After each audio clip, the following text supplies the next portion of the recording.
एक समय की बात है जब ऐसा ही कर्मकांड 600 वर्ष पूर्व के पंडित काशी शहर की गंगा दरिया में कर रहे थे। वहां तट पर खड़े कबीर साहिब जी भी उस दृश्य को देख रहे थे।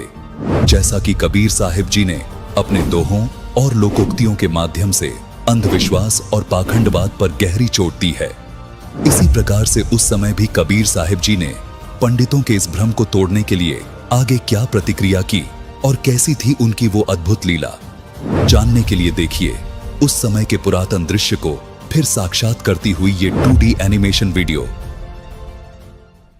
एक समय कबीर साहब सुबह के समय गंगा घाट पर चले गए। वहां ब्राह्मण लोग सूर्य के सामने मुख करके गंगा जल हाथ में लेकर मंत्रों का उच्चारण करते हुए जल सूर्य को अर्पित कर रहे थे।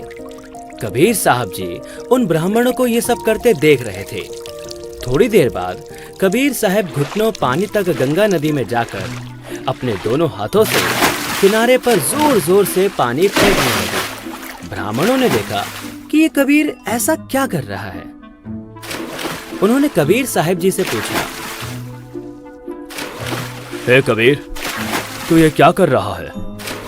हे ब्राह्मण, मैंने आपसे नहीं पूछा कि आप क्या कर रहे थे, तो फिर आप मुझसे क्यों पूछ रहे हो कि मैं क्या कर रहा हूँ?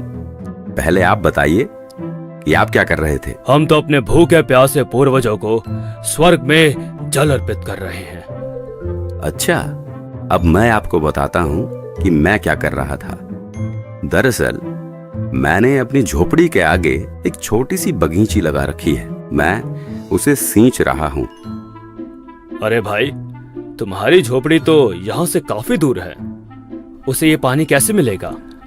हे ब्राह्मण, एक बात बताओ, जब लाखों मील दूर स्वर्ग में ये जल अर्पित हो सकता है, आपके पूर्वजों को ये जल प्राप्त हो सकता है, तो 2 मील दूर जाने में इस जल को भला क्या परेशानी होगी? तो दर्शकों, इस प्रकार कबीर साहिब जी का ये सटीक तर्क सुनकर काशी के पंडित जी समझ गए कि हमारी ये क्रियाएं व्यर्थ हैं। कबीर साहिब जी ने उन्हें यहाँ ये भी समझाया कि आप एक ओर तो कह रहे हैं कि आपके पितर स्वर्ग में हैं, दूसरी ओर कह रहे हैं उनको पीने का पानी नहीं मिल रहा, उनको सूर्य को अर्घ देकर जल पार्सल करते हैं।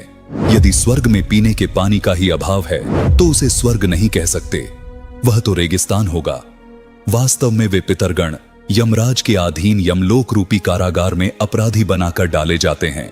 वहां पर जो निर्धारित आहार है वह सबको दिया जाता है। जब पृथ्वी पर बनी कारागार में कोई भी कैदी भोजन के बिना नहीं रहता, सबको खाना पानी मिलता है, तो यमलोक वाली कारागार जो निरंजन काल ने बनाई है उसमें भी भोजन और पानी का अभाव नहीं है।